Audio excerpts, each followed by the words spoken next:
just make sure that you are, talking to a lawyer about all the pieces of this. Go ahead, David. Derek. Sorry, Derek, go ahead. Next slide. Here's what we're trying to do here. So the first thing in terms of our goals for this session today is, one, just have some expectation setting of the initiative process. We want to make sure that folks have an understanding of the requirements, timelines, as well as best practices. So the way that this is going to go is we're going to start with laws for the ballot initiative process, the timeline, petition requirements, and then signature gathering tips and process. So really looking forward to the conversation today. I will say that, as Margaret has talked many times, and you've all been a part of these conversations, signature gathering is really where it's at right now, because we are in a position where if there's citizen initiated initiatives, we can win these things at 50+1 by collecting signatures. Not that every single one of you are going to collect signatures, but most likely the majority of you to get on the ballot to have the best chance of winning are probably going to be pursuing signatures. Signatures are a way that we can control what is on the ballot, and the opportunity for us to be able to, really set the agenda, as well as to have the potential for winning at 50+1. Go ahead, Derek. Okay, already said that on legal advice. Okay, so with that, I'm going to turn it over to Derek Lee. Derek is our fabulous head of research and compliance. He's going to talk through the laws, the timeline, and then I'll do the second half on best practices. Thank you, Nicole. So first off, I think there was a question of, do counties generally follow the same laws? The answer is yes. So they follow the state law, and basics to this is it's kind of like the state ballot measure process. You have 180 days to collect signatures. That starts once you get the title and summary, and there's not really a hard deadline. So it's really on proponents to be ahead of the game and make sure you have enough time to get those signatures submitted and verified.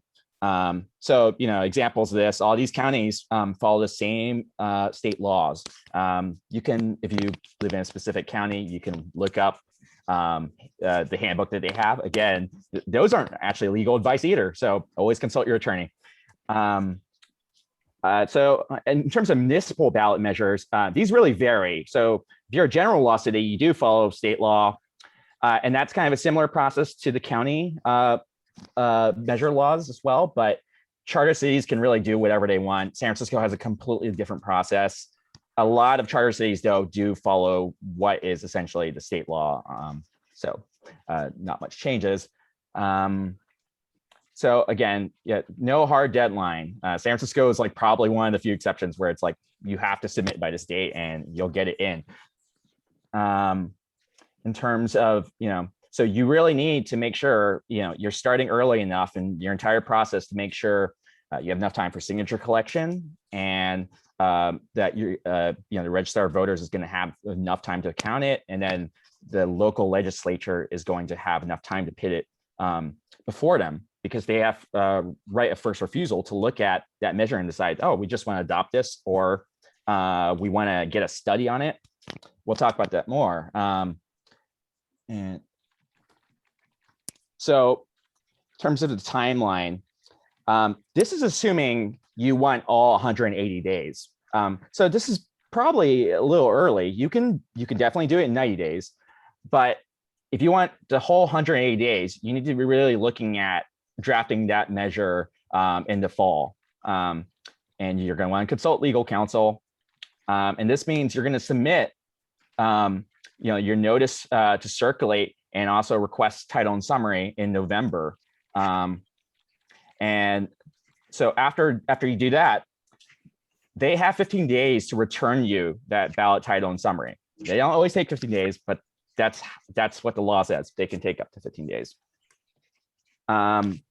So after that, roughly once you get that title and summary, right, you're going to have to publish a notice of intention to circulate in a newspaper. I know it's kind of silly, but it's something you have to do, and you can't start circulating. You can't actually start collecting signatures until you do that. And then you have to tell them that, you did that. So here we have it, roughly from late November to May, roughly 180 days to actually circulate that petition.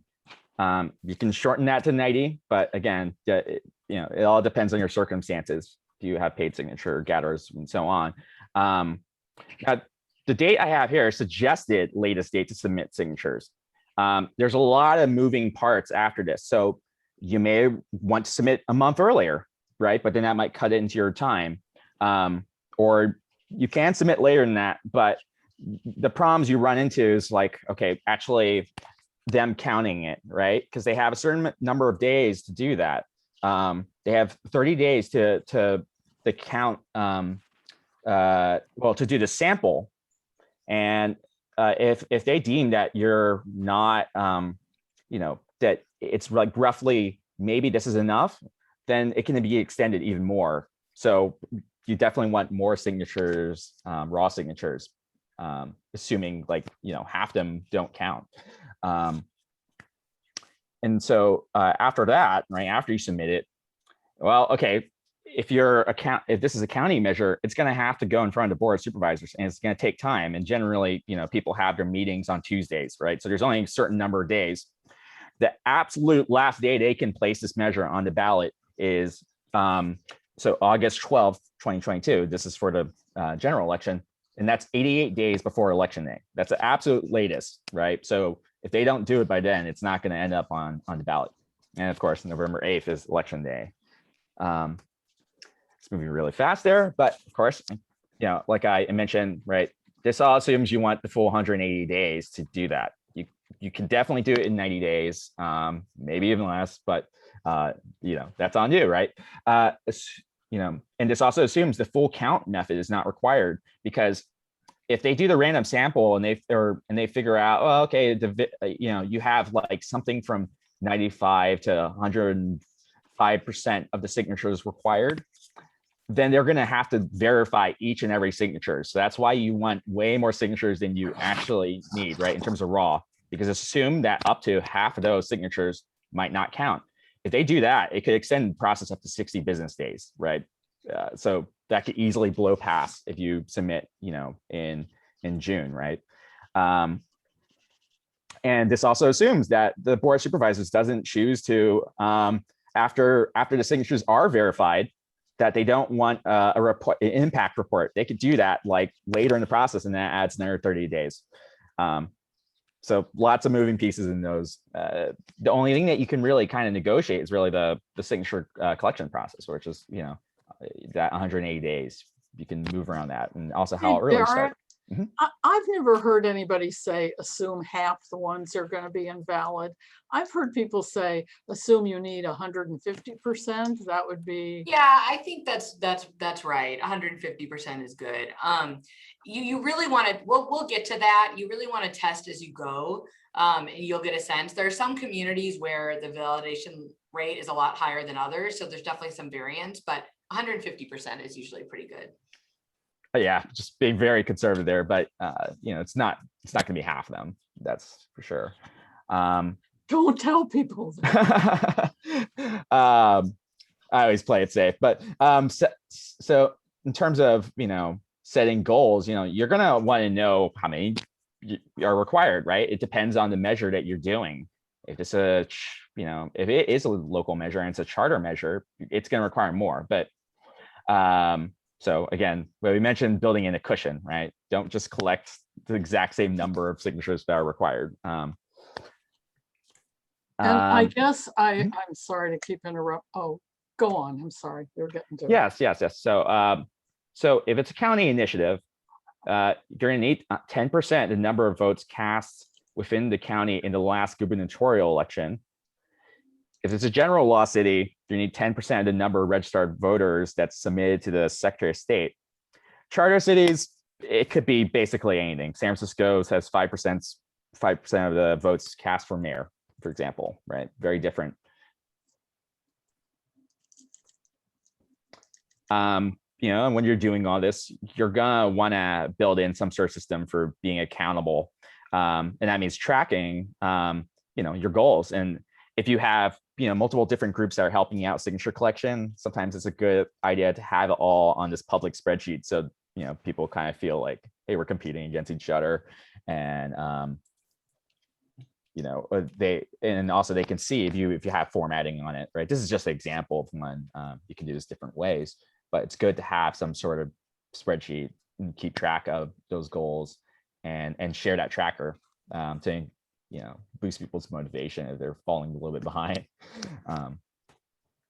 And so what this is here, we're going back a little bit. This is a sample of what a notice of intention to circulate looks like. This is what you have to send to the registrar of voters when you're getting that title and summary. And it's a basic thing, but it's got a couple of features, right? You're going to have the names and address of 1 to 5 proponents. And then you're going to need a statement not exceeding 500 words, talking about what's the reason for this petition or the measure, right? And you have to pay a fee up to $200. So next we're going to talk about petition format. This is important because you need to make sure that your petitions are compliant. And they're likely going to span multiple pages. It's not like the two you see on, say, like qualifying a candidate. Under state law, they say you can use staples, but generally we like to do the accordion fold where it's multiple pages and it's folded like accordion. So it's all kept together. And on this petition, you're going to need a bunch of things. You're going to need that notice of intention that I just showed you. You're going to need the title and summary that the city or county is going to give you. And then you're going to need the full text of the initiative. So that takes up a lot of space. And that's why we say the accordion fold is a good idea. And then you also need to have that title and summary on each and every page where there's a signature section. So here's a sample of one. This is just the top half of one page. This is from LA County. So they're pretty dense, but this doesn't even show everything, right? Up at the top, right, you have the title and summary, and then you can have that notice of intention below. And there are certain, font requirements here that are very specific. Right? So all that has to be done. And then this is the bottom half of that page where you actually see the numbered lines for the signatures. You have a couple of things there, right? Obviously, name, signature, street address, and city. And then also the affidavit that has to be collected or completed by the circulator themselves. And this is a little deceiving because it's showing it as like a one-pager, but really this would span over multiple pages likely with that full text of the legislation taking up, 1 or more pages. So I mentioned earlier, right, when you're collecting signatures, you need to be aware of this difference between the random sample and full count, right? Because when you submit the signatures, and by the way, signatures have to be submitted all in one go. You can't supplement it afterwards. So you have to do that. When you have all your signatures, that's your one shot. So once that's done, 30 working days, the registrar is going to use a random sampling method to figure out how many of the signatures are valid.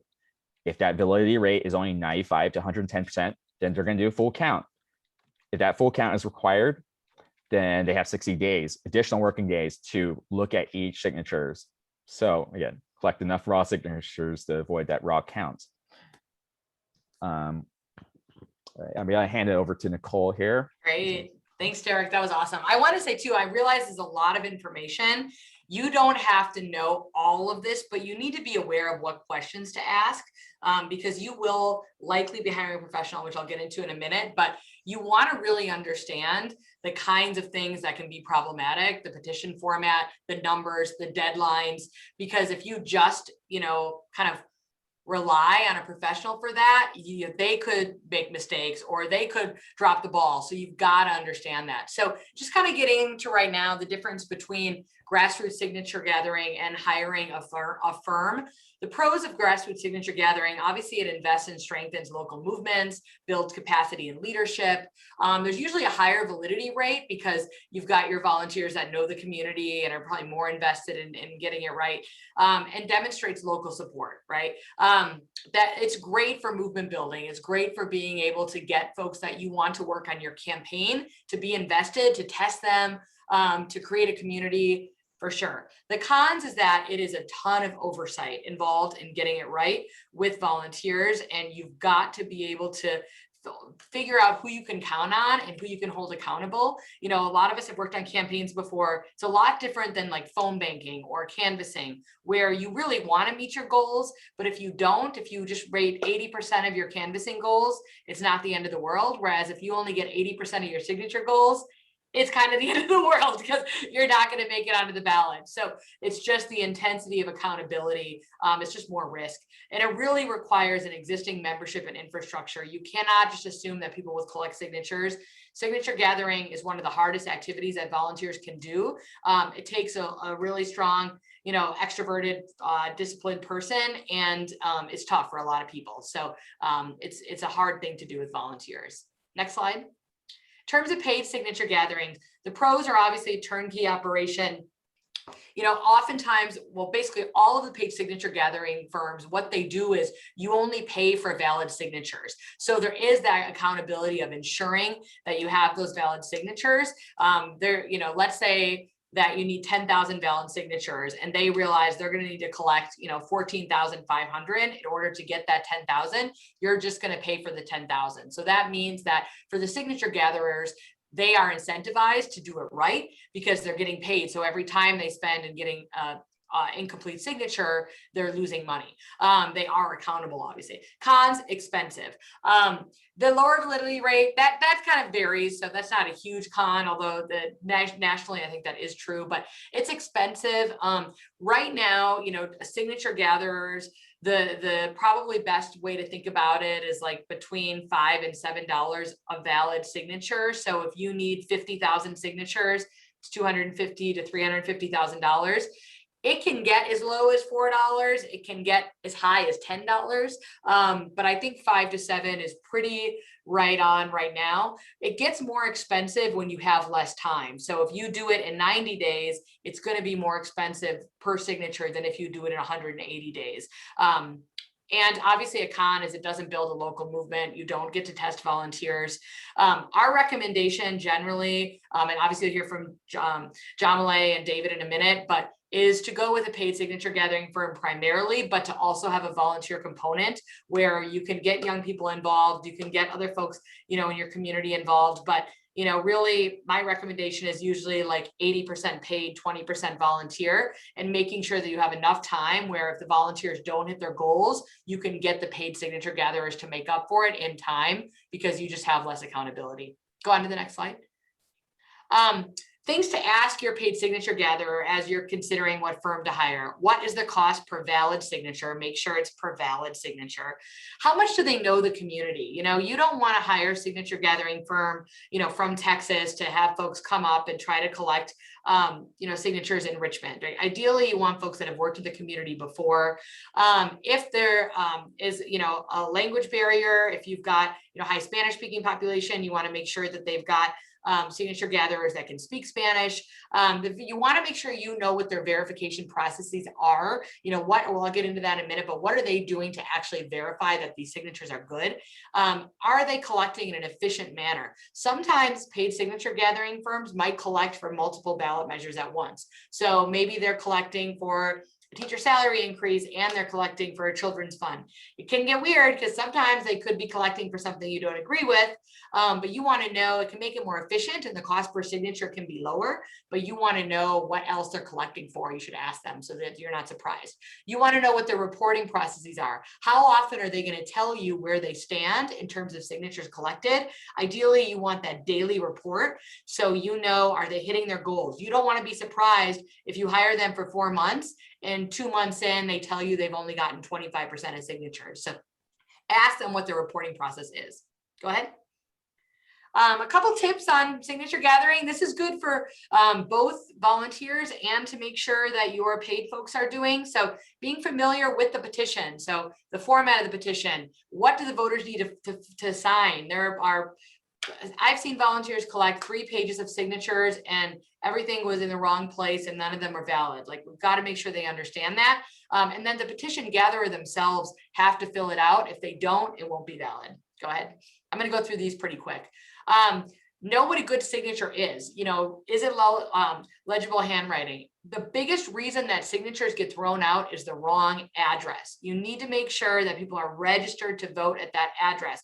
Oftentimes someone moved a year ago, they haven't changed their registration. It's where they're currently registered. So it's really important that you get that right. And that they use a ballpoint pen. Also, voters can only sign a signature form once. They cannot do it more than once. So if they signed it, you know, at the 99-cent store the week before and you're at the bus stop, they can't sign it again. Go ahead. Keep it simple. We all want to talk about, you know, how important our measures are and the fact that, you know, we've got to be able to create new youth programs and, you know, we've got young people struggling, but you're there to get their signature and just try to keep it simple. Like, this is for Sacramento kids, get the signature. And then, you know, as they're signing, you can tell them a little bit more. Ask them if they live in the area, not if they're a registered voter, because a lot of people are traveling and it's really annoying if you get 25 signatures, you know, in Oakland and 20 of those people live in Berkeley, right? And you're doing Oakland measure. So ask them if they live in the area. Hand them the clipboard, make sure that they're registered at the address. Go ahead. You can pitch them once they've handed the clipboard. Sometimes they need a little convincing. Have 2 or 3, because sometimes, you know, it's cool. Like if someone is signing, oftentimes it means it attracts someone else. So you want to get 2 or 3 going at once. You can't fill in the information for the voters. That's illegal. So you need to make sure that they fill it in themselves, especially their signature. You cannot sign for them. Go ahead. Know the difference between public and private property. So public property, parks, sidewalks, outside of government buildings, the platform of BART or Muni or, you know, the subway. Grocery stores are private, businesses are private. Gathering on private property is okay if it's a public square like benches. And we sort of believe better to ask for forgiveness than permission. Employees don't always know the law. You could be there, you might get asked to leave, give it a go. Go ahead.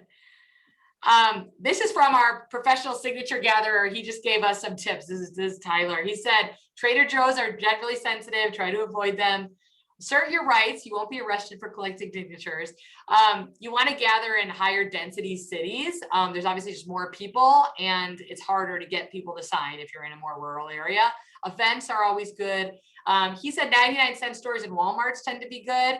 People that are open to signing. I know that was from Tyler. Avoid tourist areas. That is true no matter where you live. Don't be on the Santa Cruz boardwalk if you're in Santa Cruz collecting signatures. Going door to door with a walk list of voters is also a viable option. It's a little more intensive to put together, but it can be really good, especially if you live in, you know, a really touristy area. Go ahead.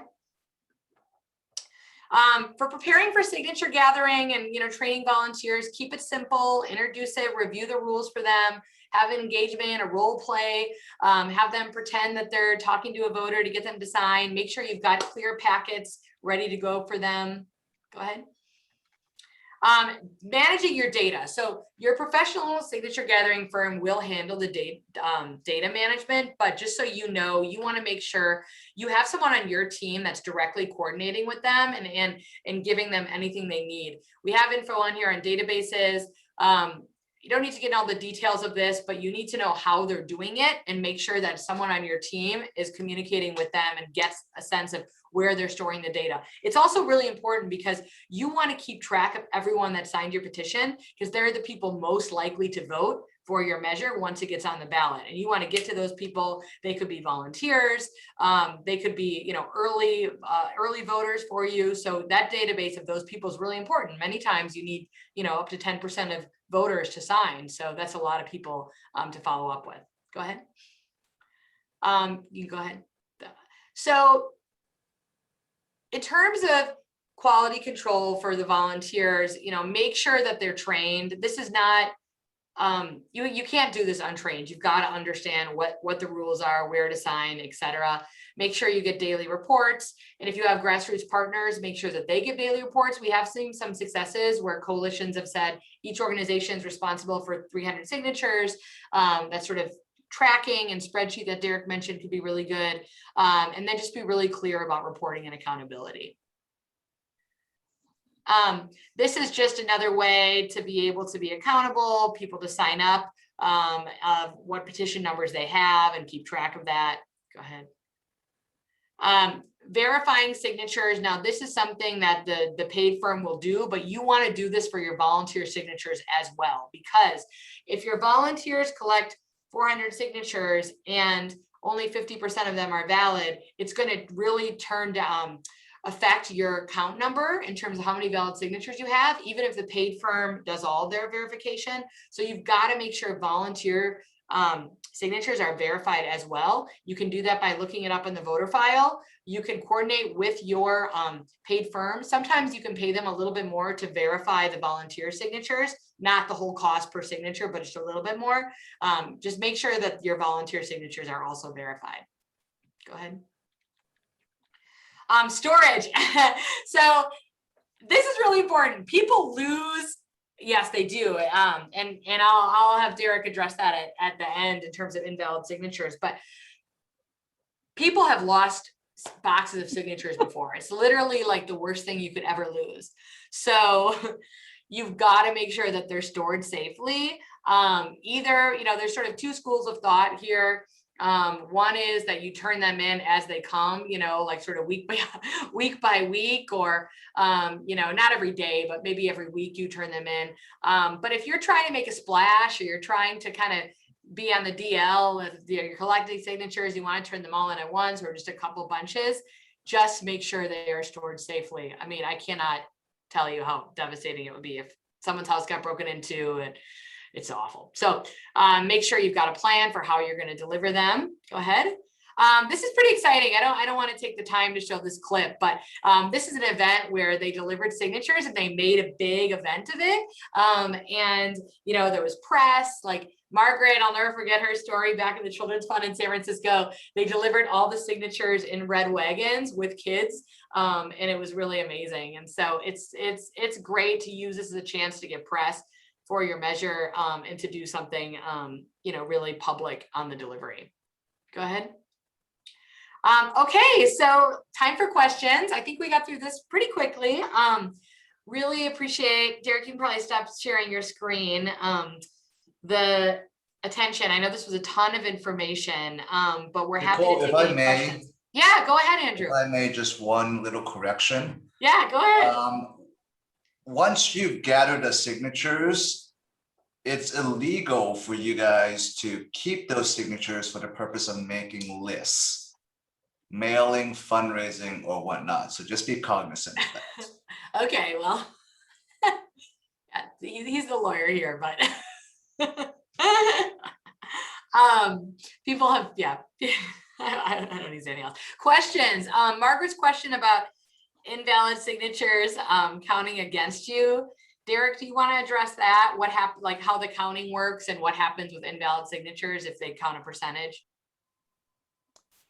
Do you mean, does it like count negatively? I mean, they just get struck.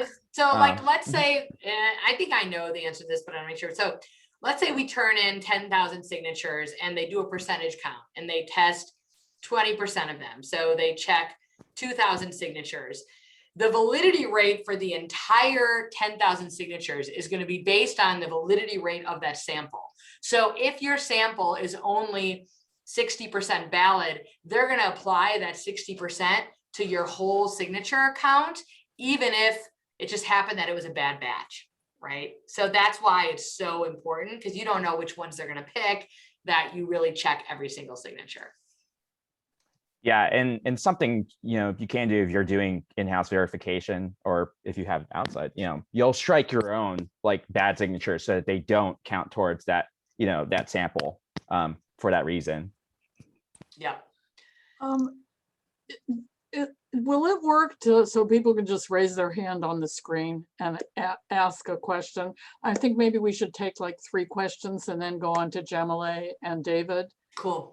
So does anybody like want to turn off their mute and just talk, ask? Oh dear. Is that a bad sign or a good sign? It's a lot of information. It was a lot. I can ask one. I thought I understood Margaret to say you have to turn them all in at once, but it sounded like, Nicole, you can turn them in batches, or no? Yeah, you don't have to turn them all in at once. In fact, I am generally of the mindset you should not, because you're better off knowing what your validity rate is for real, but you have to balance that with like the political, kind of statement you're trying to make and when you are ready to be public. But from just a pure like qualification perspective, I prefer to turn in smaller batches. But I don't know, Derek or Andrew, if there's anything you would say about that or others. I think there's a little bit of a confusion there. That is the case with when you're doing nominations, or so you're like trying to qualify like a candidate, or ballot measures is different. No. We can do that with ballot measures. We've turned in bunches before. Mhm. So I feel like if everybody's sort of stunned, because this is overwhelming, one, we're going to send out the PowerPoint. Two, you have to hear this like 5 times before you can really absorb it. Look at all the documents, go to your registrar of voters, et cetera, et cetera. But we are prepared to come to your volunteers and do training. We're prepared to go to your steering committee and do training. We're prepared to do, coaching one-on-one. Because even if you're going to hire a company, you have to know all this shit, because you have to hold them accountable, and you're probably going to want to do some volunteer stuff. So if there are no other questions yet, because you're all in stunned silence, I am going to turn to Jamileh and say, Jamileh, darling, tell me what you learned about this wonderful process. Yeah, and don't be too overwhelmed. Like it's a lot, but it's still worth doing. But you get the point is, you have to do it right. You have to obey every law. We have had things thrown out. We've had elections screwed up because people turn in at the wrong time, people did it wrong, et cetera, et cetera. Jamileh, can you unmute yourself?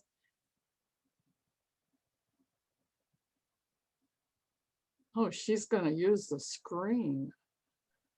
Yeah, I got a slide deck. It's to help me, and then I can share it with folks later, maybe on the Basecamp, for folks that have access to it. Can everyone see the screen?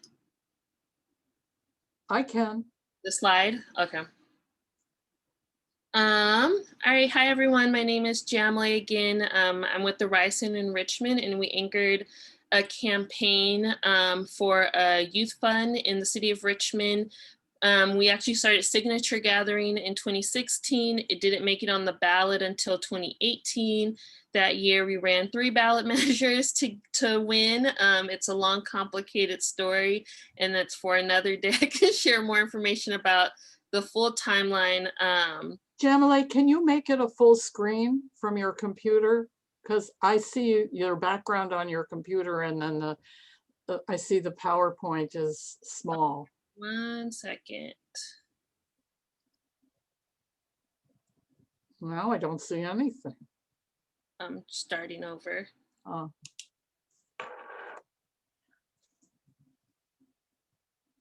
Do you see it? Yes, that's much different. Yes. All right, so one thing that I always start with, I'm not going to spend a lot of time here, but just for us and going into our campaign, is that for us, the process was really important. And I think Nicole talked about this also, but it was really important for us to think about how are we building a movement? How are we building community? How are we building power for young people? And some of the nonprofit organizations that don't typically do or traditionally do organizing. And so for us, we knew whether we were going to go in winning or losing, that's what we wanted to come out with. And we wanted to build voter power for young people. So getting more young people registered to vote, engaged in organizing and campaigns and elections as well. So I'm going to go over a couple, let's see, best practices. And then I have some sections that talk about like our campaign, working with the firm and young people. And so for us, this was already said, but for having a dedicated staff person was really important because they were able to do all of the things that they just went over, 50+1 went over. So they were able to put the ad in the newspaper, work with our lawyers on formatting the petition, coordinating getting it printed, making sure that it was in alignment, coordinating with the city clerk and everyone who needed to be engaged in that process. They coordinated that whole process for us. And so having a dedicated staff person whose only job, they didn't have any other responsibilities at RYSE, their only job was to 100% focus on getting this campaign up and running and to make sure that we were going to qualify the signatures. And so that was extremely important for us. They also supported with facilitating our coalition meetings. They would meet with organizations one-on-one, help with trainings, coalition building, all of those different things. They focused on that. And for us, signatures were, it is hard work. It was really important that we did a second round of signatures for a soda tax later on. And from comparing those two campaigns, like starting early was really important and making sure that, you know, they talked about the, I think 180s versus a deadline. And for us, we needed to qualify before the city council went on break in the summer. And so we knew our deadlines. And so for us, we actually started, I think, a little bit too late. And if we had started earlier, I think we would have been able to get a little bit more signatures by volunteers, but definitely would recommend starting early and being ready to pivot your plan. And I'll talk a little bit about why we had to pivot our plans in a minute. But you're going to create a whole campaign plan. And every week it's going to have to adjust in some way because you're going to be learning, you're going to use your data, your validity rate, how many volunteers are coming in, how many signatures you're gathering, what's happening politically, and like if there's potential opposition or support. All of those things are going to impact the campaign as it goes. And it impacts signature gathering as well. One thing that was most important for us is that we engaged young people from the very beginning, and I'll also get into that as well. But young people were at the table from when we were writing the ballot initiative, and they're still engaged to having young people because the initiative won, and they're part of the oversight board, and they're still part of the campaign efforts for defending the ballot measure from attacks from certain folks on our city council, specifically our mayor. Taking time to train and develop the youth serving organizations was really important for us, in consulting with professionals. And so during our campaign, we had Margaret supporting, Nicole was supporting us and training us. We also hired retained a campaign lawyer that was actually really important, not only for the signature gathering piece, but there were some organizing efforts we had to do in order to get our signatures qualified in time. And we still call on our campaign lawyers as needed. It's extremely expensive, but sometimes you just got to get legal advice. And it's important to have that in your campaign. The other things that I want to note is that the campaign and coalition will morph. And so for us, we started with primarily nonprofits organizations. So organizations that they run art programs or outdoor education. And there was only RYSE and another organization that does organizing or base building work. And so we had to, when we knew we were going to be shifting to actually win the ballot measure and to actually be out to do the get out the vote work, we had to change our campaign coalition a little bit to bring on more folks who traditionally do that type of work, who are out in the streets. And so we partnered with ACE in Richmond, as well as through some coalition building and negotiations with our ballot measure, getting the unions involved as well to get folks on board and behind the campaign. Margaret mentioned this, but double checking, triple checking the date. For us, we actually got incorrect information, and we didn't find out till we were halfway through our signature gathering effort that we actually needed to collect 15% of the registered voters instead of 10, because our ballot measure was a charter amendment and Richmond is a charter city. And so that actually triggered us to work with the firm, because we originally weren't planning to work with the signature gathering firm. We were going to do all, I think it was like 4,200 signatures that were needed by volunteers.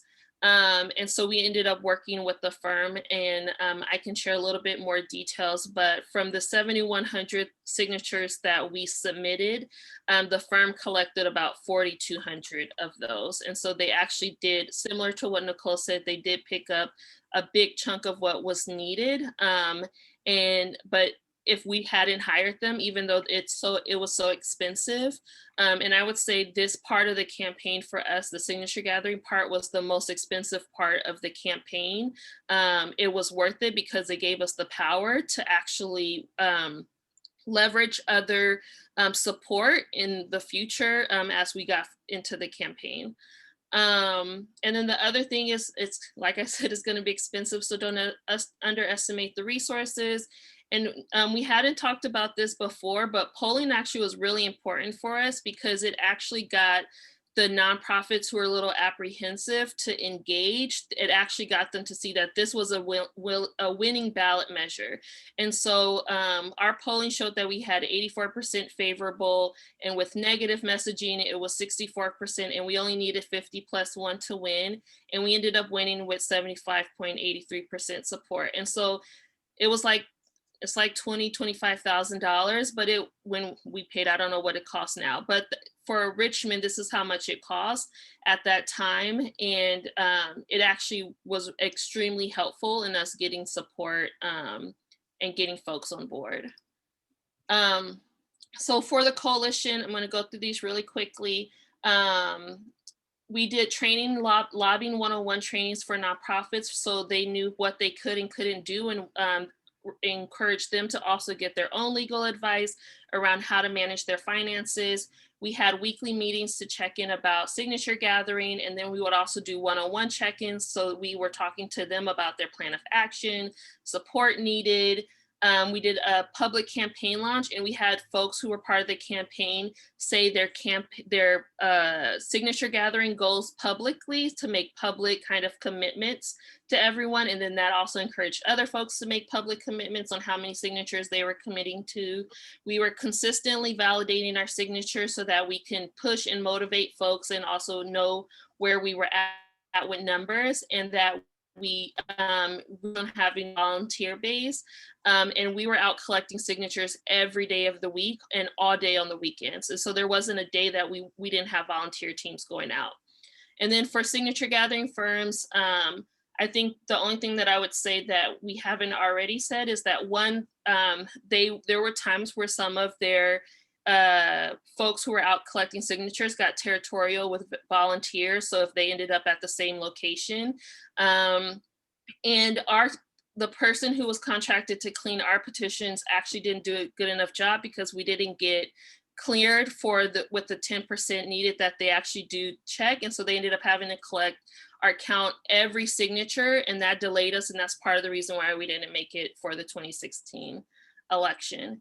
And then most importantly is engaging young people in the campaign. And this shows all the different ways that we engaged young people.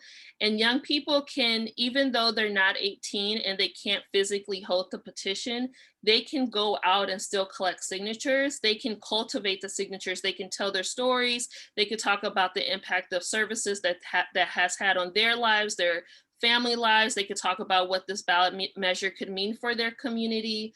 And so they can go out and cultivate the signatures with an adult or someone who's over 18 who can actually hold the petition. The other thing that young people can do is that they could be media spokespeople, they're storytellers, they can create social media to create buzz around the campaign.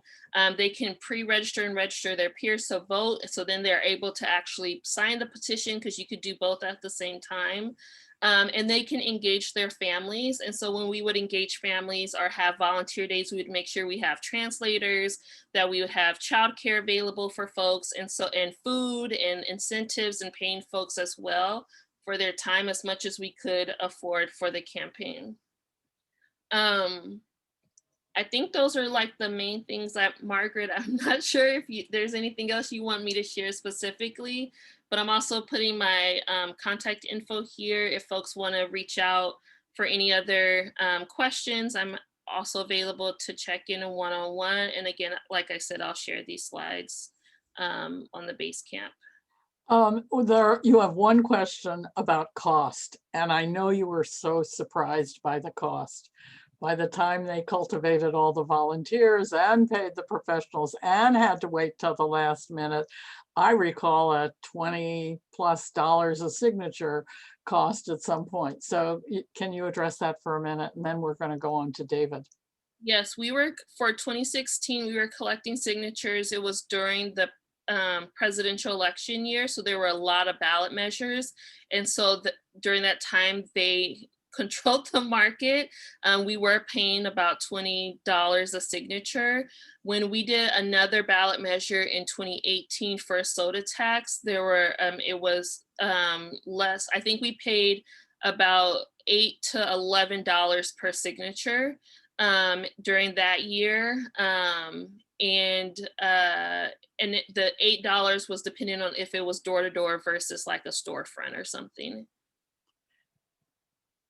So I know one of Nicole's themes is if you plan all this ahead of time, and you may not have to wait till the last minute when you find you need 5% more signatures, and then you won't have to pay as much, et cetera, et cetera. So David, where are you? Are you there? Yeah, I'm here. Yes. And what are your thoughts? What do you want to add? Just a couple of things. I think obviously everything depends on your community. I think every community is different, the conditions and the culture and what have you. And so I think the important thing is that nothing is necessarily a cookie cutter approach about doing the work. But there's a couple of things I think people should strongly consider regardless of where you're at. One is obviously there's a heavy emphasis in this presentation about that you hire I think it's important to hire a proven professional signature gathering firm. Somebody that has a clear and concrete track record, and that track record is about successfully qualifying ballot measures, their validity rate, and those are probably the two biggest areas. Now, if one has never done this work before, and it's sort of like, if you're remodeling your house or doing your landscape and you know nothing about it, and you're entering into a contract with a general contractor, you could feel very vulnerable. And you don't know if you're getting ripped off or not. And so another thing to consider is to bring on a political consultant. Again, it's going to cost a little bit more money, but a political consultant, especially, obviously one who has been involved in signature drives, is somebody that can be the intermediary, if you will, with the consulting, with the gathering firm, and so there is a professional to professional relationship there that I think protects us as the ultimate client there. And I think that's something like in Fresno a few years ago when they qualified a ballot measure for parks. I think that they did that. It was very local in their work, and they were able to gather signatures in a relatively short period of time. The other thing is obviously more on the upfront stuff. Before you even are gathering signatures is the upfront costs around legal and about getting a campaign or an elections attorney to be able to help draft the actual ballot language, be compliant with all the rules and regulations of your local jurisdiction. That is also a person who is doing liaison work. It's sort of inside politics work with a city attorney or county council to be able to get the ballot statement and the ballot title, the language that is most favorable to you. And so it does cost. And then in the course of a signature drive, and again, I don't know, it won't necessarily happen in every locale, but in the last one we were involved in was in Sacramento. And this is in largely the end of 2018 and the first half of 2019. You know, the company that I've worked with for now 3 different signature drives, those guys are animals. They go out there and they're like mercenaries. I'm glad they don't have any guns or anything like that, but they are fearless. And they'll post up anywhere and they'll be aggressive. And they actually loved our measure because it was not terribly controversial. It's pretty lovey-dovey. It's all about kids and they loved it. And so Target as a corporation, they're assholes, okay? Same thing with, what's that? Trader Joe's. So I still do patronize Target, but I'm never going to Trader Joe's. Okay, those guys are aggressive. Even to this day, we did it we finished in May 2019. I am still dealing with legal matters related to that signature drive from Trader Joe's Corporation, and that's it. So you just have to account for money there. I'll just say one last thing around volunteer efforts is. And if I were to do Sacramento all over, we did 3 things. We did the professionals, we did straight volunteers, and we had our own paid canvassers. And if I were to do it again, I would not do paid canvassers because this issue about staff management, about motivation, sustaining that work, that's a daily grind. You're getting rejected all the time. It's hard work, and to the point around community building and movement building, you know, you could find yourself really focused on kind of just kind of staff management and less on supporting and inspiring and nurturing your volunteer base, particularly young people or your other campaigns that might be young parents. And I would just do a straight volunteer and then the paid professionals. Again, and when it comes out to money, it'll be essentially the same. So I'm sure Jamileh does not agree with you, but I think you did the arithmetic, Jamileh, and did discover that all the nurturing and feeding and everything that it took to have young people who do this actually cost about the same per signature as your paid professionals. Is that true? I think it costs the same, but then those young people stay in the community, like they're staying in the organization. It's not the same as a firm, but we had volunteers, we had paid teams, and we did the firm. So I think it was all of. Yeah, for us, our paid teams are not in Sacramento anymore. So I think it also depends on your capacity, your local capacity.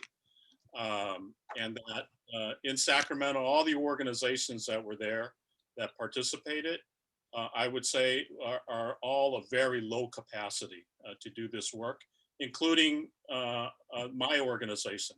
We have great capacity in Oakland, very low capacity in Sacramento. Yeah.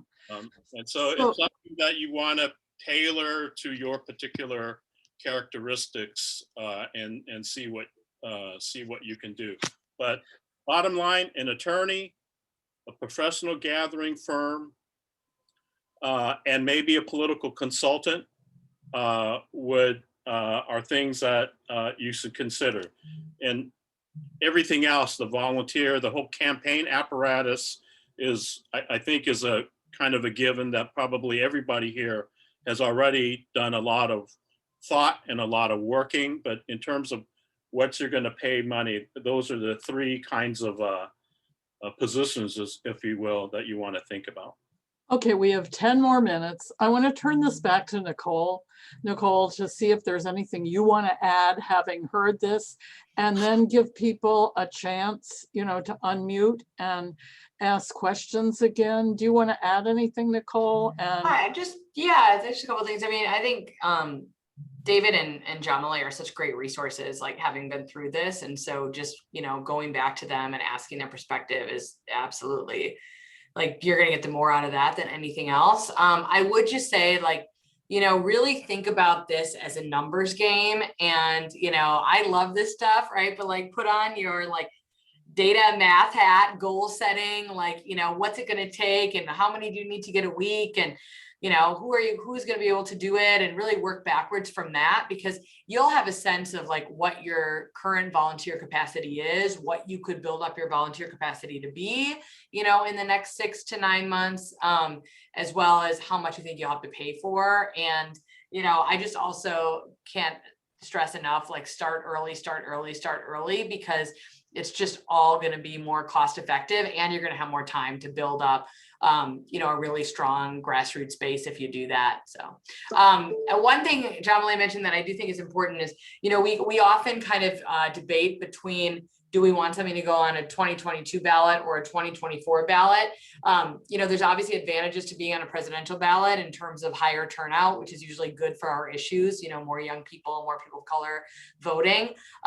But the ballot measure space is less competitive, and in the scheme of signature gathering, it's usually cheaper to go in a midterm election than in a presidential. So I just wanted to underline that too. okay, come on, guys. I want to unmute and talk and ask. I just wanted to say one thing, Margaret. Even though it's in Jamileh's notes in her presentation, remember about polling, because we talked about all the things you have to pay for. So the poll is really important, and it's very interesting because sometimes you find things, some of which we know from previous polling generally, like if you add some accountability measures, things like that. But you really do often learn to put something in or use some language which you can use in your campaign, but you also sometimes want to write into the measure. So it's good to do that before you have a lawyer write the measure, et cetera, et cetera. Thank you. So any questions? So, well, I have a question. Was this helpful, or was it just overwhelming, or did you know it already, or can we? It was super helpful. I thought it was really great information and very helpful. There's a question in the chat, Margaret, about sessions for fundraising, which I also would add is something you should start early to pay for all of this. But there was a question around sessions to specifically talk about campaign fundraising. Actually, thanks to Nicole, we have somebody who does training in political fundraising, and my plan now is to do that in September, and we'll do it in conjunction with our national partners, a whole session on political fundraising. Yeah. And then we will also have a session coming up on drafting. And I will do that as drafting. And yeah, I think I'll ask James Harrison to join me. And we're still working out the schedule. We are going to have a meeting coming up on August 12th at 10 a.m. in conjunction with our national partners and the people. It's about the same number of people who are planning to put measures on the ballot around the country. And Dave Metz, our pollster, is doing a special poll just for this group. And we're going to talk about messaging, and then Nicole will be part of that session talking about how to address the opposition arguments. So just know that's coming up, and I'll send this out. So does anybody feel like, oh God, no, I do not want to do this? Or are you thinking, oh, this sounds like a barrel of laughs? Aaron, Margaret, I have yeah. In response to that question, I'll mimic Courtney. It's a little overwhelming. We were doing the math on our end, and if signatures cost us $20, it would be 3.2 million for San Diego County. So that's a little overwhelming, a little bit. But my question is, and I put this in the chat, but I can kind of clarify. So it was, you said you kept hearing start early, but and I know you laid the outline, so you probably covered it, but just to like reiterate. So it start the signature. I mean, I guess you're kind of doing everything in tandem, like you're fundraising at the same time you're starting to gather signatures at the same time, but then to gather signatures, you have to have crafted something and sent it in. So I guess I just like, what should we start early? All of it? The most important thing is figuring out, what your policy is going to be, and do you have the money to collect signatures? I do want to say, like, I have seen situations where people start collecting signatures and they don't have the money to finish, and that is really, really rough, right? So like, you want to make sure that you're going to have enough money to finish the signature collection. So I think that number one priority from my perspective is fundraising. And then number two is the policy development and making sure that that's really tight, because the benefit of collecting the signatures is you're not negotiating with the Board of Supervisors or the City Council, you're doing it yourself, right? But as you're doing that, you're still trying to figure out, based on your polling and like who's going to be on your side and who will support you. And that obviously weighs into whatever the measure is. So I think those are the most important pieces to do in the next couple of months. But Margaret or others that have been through it, feel free to add. I'm sorry, I was answering a question on the chat. Not paying enough. No worries. She was just asking the pride, what's the most important thing to do to start, Oh, I don't know that there is a right answer to that, because sometimes you have the opportunity to do something. So the gathering the people who might end up being part of your steering committee and being your volunteer base, but you have to have a lawyer at some point, and you have to do your research so you know what the hell you're trying to put on the ballot. So these all things have to kind of happen in parallel paths, I think. I hope this wasn't too overwhelming to people. I guess I'd say you have to do your homework when it comes to signature gathering, whether you're going to hire somebody or whether you're going to do part volunteer, or which I think are the two options here. And we've all been party to mistakes. Our first petition, I remember, brought it in and to get it approved by the by the Register of Voters, and the print was the wrong size. Go back, get it printed again, because it wasn't whatever point it was supposed to be, with the right margins. So this is like, yes, it's kind of crazy. It's fun. We had signatures stolen by people who opposed the measure. What can you say? I mean, so yeah, I love Nicole's store it well. So I'm excited about what's coming up. I'm glad you all could come. I want to end on time. Hope you're looking forward to things coming up, and maybe we need a time where people share a little more of sort of what they're doing and where they're at, so you can get advice from each other, especially as, well, we have a couple of campaigns that are really serious and are going to happen, and some of that are still in people's brains. So I want to thank everyone for coming. If you want to put any comments in the chat, that would be great. If anybody has any sort of final comments, I don't know, Jamileh, you have any final words of wisdom here? Or Well, Margaret, before you go, Michelle put an article in the chat about Measure J. So I don't know if anybody knows. We need like another half hour to talk about this article. oh, you're talking about I have it on Basecamp. Oh no, Measure J. Yes, I will put all the stuff about Measure J on Basecamp. And basically, there is a judge in Southern California that has said it's illegal to do a set aside of your budget through the ballot. I don't, since we've done it so many places now, it's hard to think that this is going to end up going anywhere, but it is a Superior Court judge. The county is going to appeal the case. And yes, it would be devastating for all involved in California. I am assuming that, you know, given how many attorneys have been involved and how many different set aside measures, that this is not going to, that it's a stupid judge.